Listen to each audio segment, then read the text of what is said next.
Hey everybody, this is Paul from FitSpaz, and once again, this is FitSpaz Recovery. Hello, hello, hello. And what a time to burp.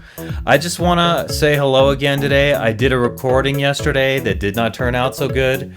I accidentally hit the level on a thing and it was all whacked out. It was overloading sound and I wasn't going to put that out. Which is kind of a shame because I said some interesting things, but it actually did give me the opportunity to go in and hopefully try and improve the sound a little bit. And it's a growing process here, just like life, everybody. I'm always trying to tweak and improve a little this and that each time. And today I hope the sound is a little better, and certainly it is better than yesterday. That's what I've noticed. It should be a little warmer for you.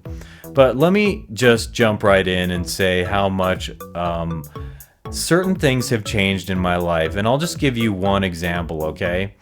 When I was younger, not much younger, like earlier in my recovery, last year, let me just put it this way. In 2014, when I got about 10 months without smoking marijuana, and then I fooled around with it for a couple of months, then I really got clean. I stopped drinking, I stopped smoking, and I got serious, and now I'm at about 14 months without drinking alcohol or smoking marijuana. Almost said smoking alcohol and drinking marijuana. What the heck does that mean? But let me just keep going with what I'm saying here. I used to ask myself this hypothetical question, and that question was, what would I do if I were 25 again? How would I live if I was able to be chronologically 25 again? And earlier on in my recovery, especially in that first year when I had the 10 months, especially early last year when maybe I had a month or two or something, I would ask myself this question, and I thought to myself, well, if I were 25 again, I would just get messed up. And I think that's a shame. I think that's a little tragic. It's juvenile, it's immature, because my thought pattern is something along the lines of, oh yeah, well, I'm young now, so I can absorb all this, but it really undermines my rationale about what have I missed out on in life by being high and drunk all the time compared to just living a sober lifestyle. What have I missed out on in the way of relationships, in the way of personal growth, emotional growth, professional growth? Things that, because I was getting high, certain professional opportunities might not have materialized where they would have if I had been sober. I think I said that right. I think you get the point. Anyway, and so what has changed is a huge, enormous change. Like for me, now I ask myself that question. I say to myself, dude, what would you do if you were 25 again today? Would you just run out and get high? And the answer is no. No. And that's about it has to do something with maturity and personal discovery, realizing that I have discovered for myself that I'm a lot more emotionally even keel when I am not drunk or stoned. My emotions don't flip back and forth between angry and silly and stupid and blurting dumb things out. And it's refreshing, it's calming, the habits and the disciplines I've developed. So I just want to point to that huge change in my life. This is real. This is not a joke. And I think you guys should take stock in what I'm saying. That, like, could you have this too? Could you have this feeling of calm? But furthermore, it's just philosophical to me to look back at when I was 25. I was living a pretty much a party my butt off lifestyle. I was living for the weekends at that time because I think I was still in college. You know, toward the end of it. And so there was still a tendency to drink a lot when the opportunity was there, and certainly smoke all the time, every day, going to class, studying everything. And I've changed.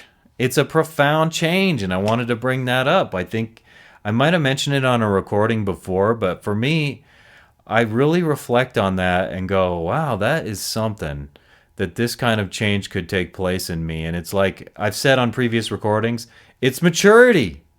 And it may be boring on some level, or, or it allows a person to discover something deeper and richer in life.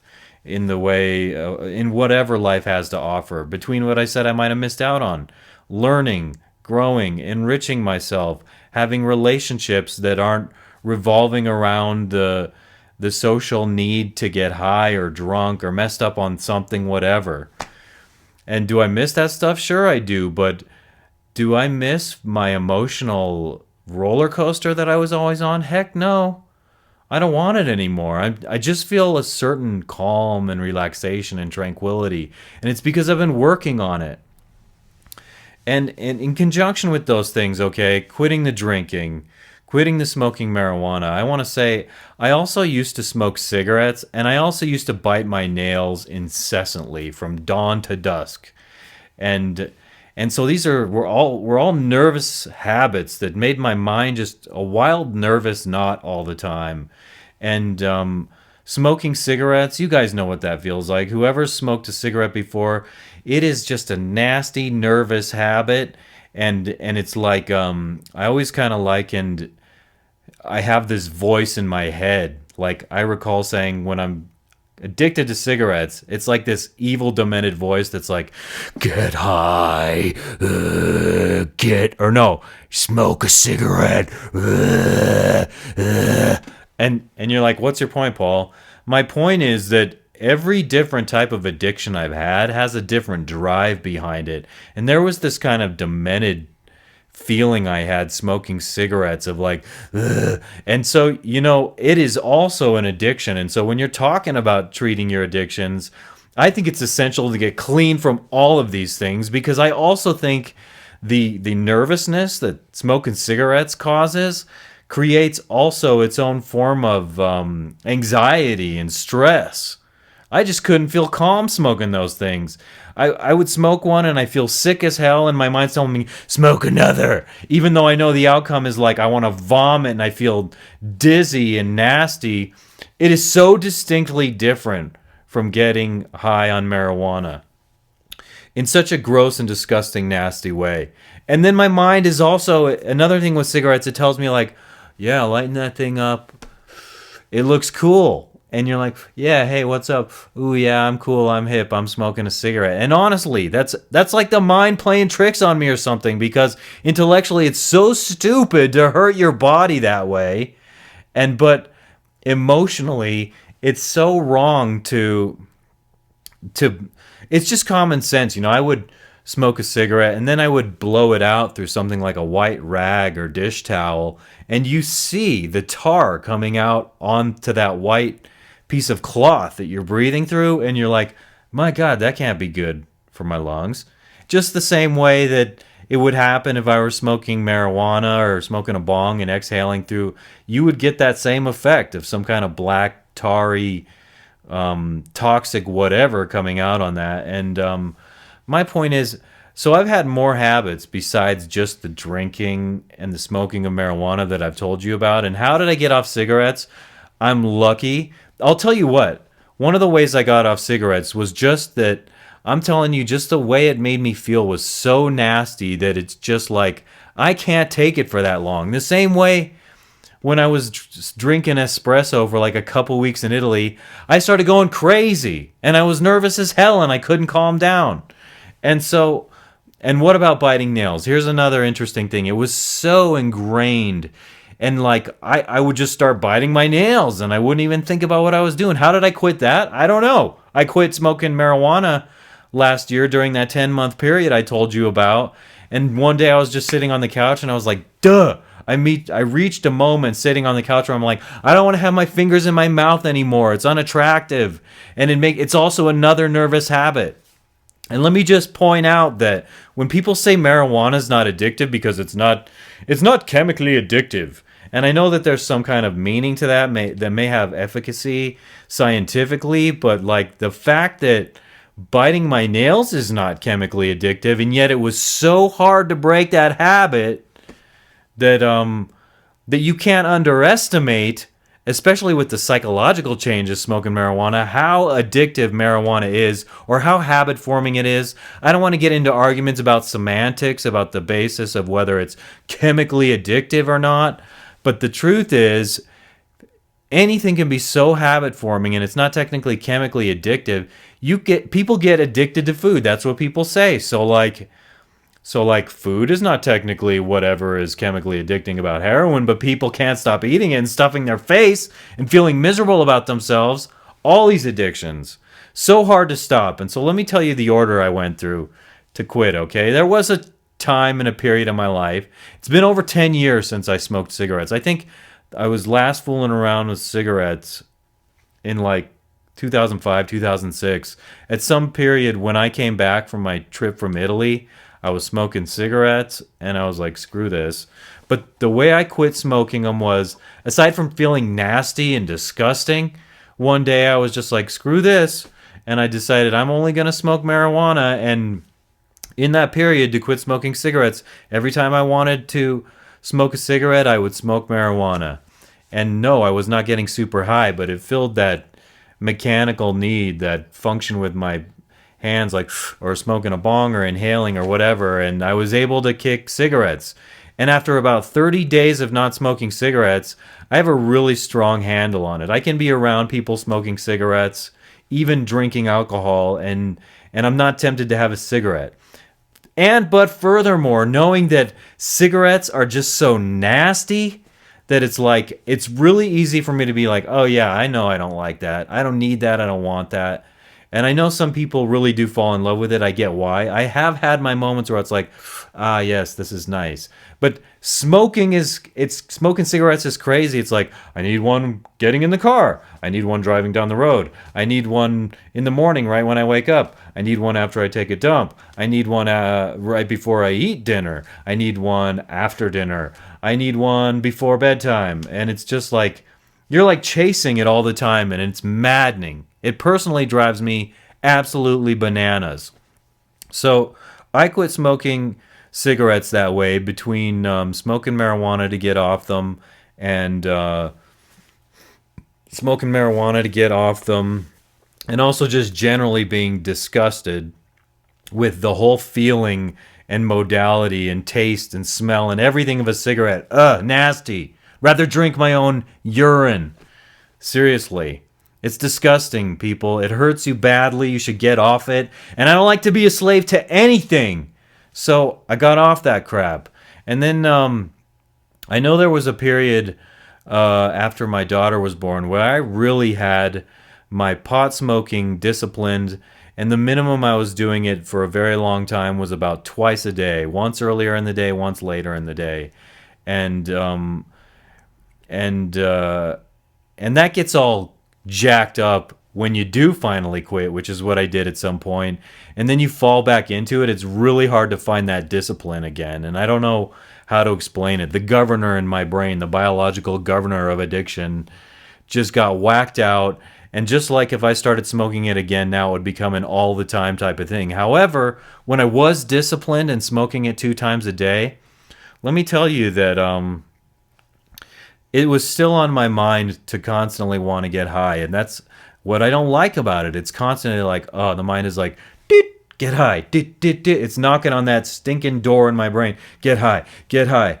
And it never goes away. Never. Until you actually finally quit, that constant rapping on the door never dissipates, never goes away. The mind just obsesses about it. And that's what drives me nuts about it. Again, whether it's cigarettes or marijuana, I don't want to be a slave to it. At all. I have also felt in the past when I took sabbaticals from smoking that wound up being several weeks up to a few months tops, that when I continued to drink, my drinking became more obsessive and excessive. And it was a little more compulsive. But when I started smoking again, that would just go away. But let me tell you, I can remember drinking, when I'm smoking marijuana all the time and drinking, I would have about 2 shots and 2 or 3 beers. Bam, done. But suddenly, when I'm not smoking marijuana, I'm having 4 shots and maybe 5 beers. And this is something I observed very clearly.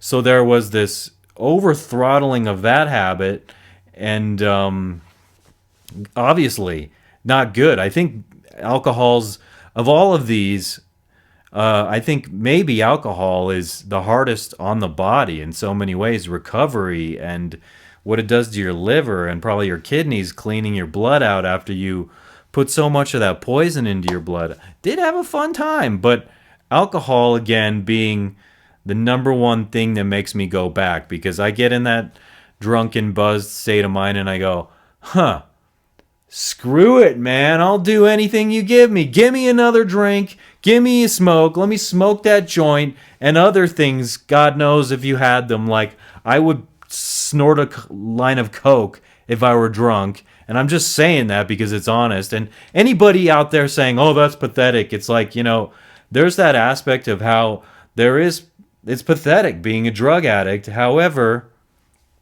that's what it is. I think instead of like being like, that's pathetic and thumbing your nose at someone, I recognize that's a health problem. That's addiction right there. And so, like, avoid these things. If by any chance my warning people who've never gotten into this lifestyle helps, just hear me. I remember when I first smoked marijuana when I was 21, I actually called my dad the day after and I was like, Dad, I smoked marijuana. It was amazing. Like, what it made me feel like, what it made me think, the way I loved food, the way music sounded, everything. And my dad said, and I've always remembered this to this day, he said, be careful what you try, because something can become a mode of life before you know it.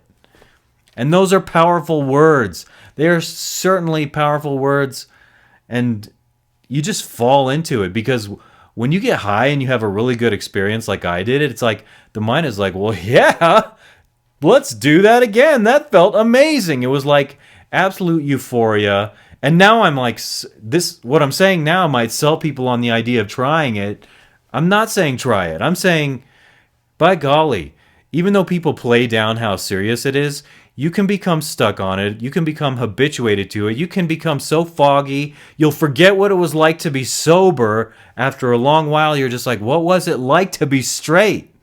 And it doesn't count in the morning if you've only not smoked since the nighttime. I'm talking about leading a life sober, and the cumulative effect of days, weeks, months, and years of sobriety, of concerted effort in this focused, serene, sober, lucid state of mind. You can't undervalue that. And at no point in the last 10 years, before the last couple years when I started getting involved in Kung Fu and I wanted to feel better and I started kicking the marijuana out of my life, I was very sedentary for a long time. I didn't get up and move my butt around nearly enough. And I had all these aches and pains and these nerve pinches in my back on such a regular basis, putting the weight down on my foot. And it's not like I'm a giant heavy guy or anything, or I've done anything particularly physically grueling or abusive throughout my life. So what was wrong here? I was too sedentary, doing drugs all the time, in a stupor, probably dehydrated, not sleeping enough, all of the above. And drinking caused me to have other types of health problems. I developed an enlarged prostate for a while, which has since amazingly resolved itself. Like, my metrics they measure to see if that might be happening have gone way down. I have this PSA level for a man half my age now, but like 10, 15 years ago, it was like ultra older than my age. The doctor would give me the digital poke and he'd be like, oh yeah, dude, this is unusual. You're enlarged. It's like, and then I quit drinking. I cut down my drinking, but in my early 30s, I really hit the drinking hard.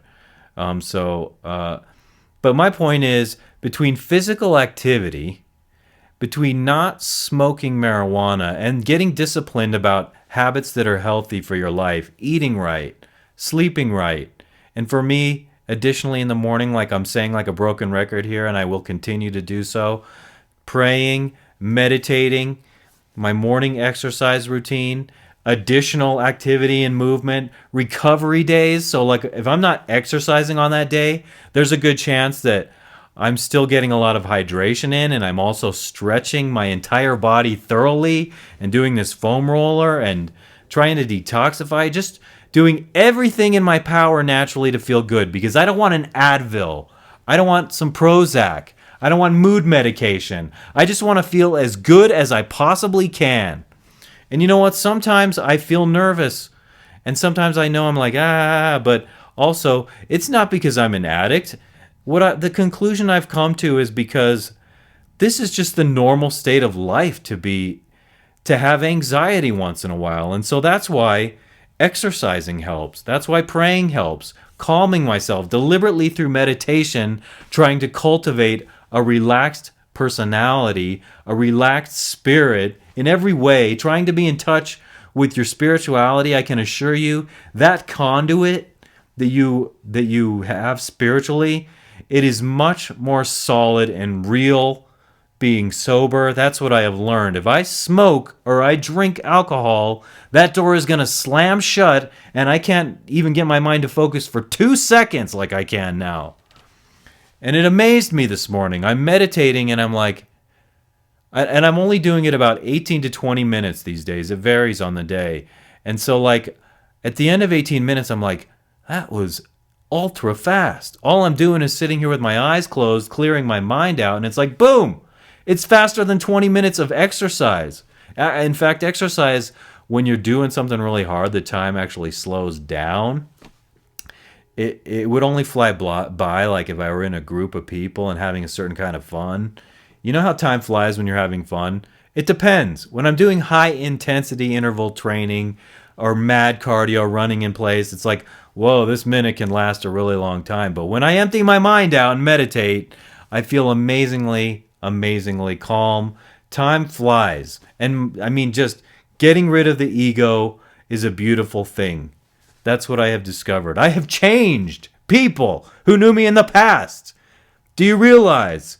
Those of you who have seen me smoking bongs like crazy, excessive hash, and drinking like a madman, do you realize how I've changed as a person? And well, you don't seem very relaxed on this podcast right now. Well, let me tell you something. As a professional broadcaster with many years experience doing certain types of things like this, and learning from the greatest, Howard Stern, and other greats like Alex Jones, which I'm a little afraid to admit because you might think I'm crazy, I know that I have to provide some kind of entertainment value to this. I can't just be all monotone. I have to give you some personality. God knows, if you meet me in person, I'll be that quiet guy sitting over there, like who's too afraid to come up and talk to you. But on here, I rule. You put me on a microphone and suddenly I'm like, "Rrr!" I'm freaking King Kong. I feel like I can climb buildings and knock them over, and it's like, and also hit on you, ladies. I'll hit on you. Get on a microphone with me and suddenly it'll turn into, hey, I'll be like Joey Tribbiani. How you doing? But okay, I've talked at length today about all these things, alrighty?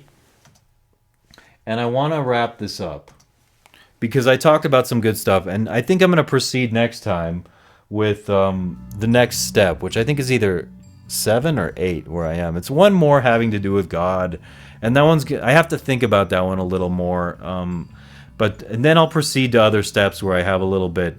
I'm just working through them myself with you guys. So I'm Paul, the producer from FitSpaz, and this is FitSpaz Recovery. So if you like this, I would love to hear feedback from you guys. Send it to paul@fitspaz.com. Also, I want to say if you're somebody in recovery from drugs, if you are involved in fitness, and that's a big part of your recovery, and if you have, say, 6 months or a year clean, I want to talk to you as a guest on here. I want you to call in and I want you to talk to me over Skype. Or I'll call you and we'll set it up and we'll do a recording that I insert into one of my shows. So I'm serious, because it's not just my stories. I want to get a variety of stories out there because people will identify with it in one way or another. And yes, I'm focusing it on fitness because fitness is a big part of my life. It's a big part of how I keep myself feeling good, feeling healthy, etc. So by all means, get in touch with me, paul@fitspaz.com. All right, everybody, that's enough for today. I think I had a very good recording, and if the sound on this one sucked, I am going to just poo my pants.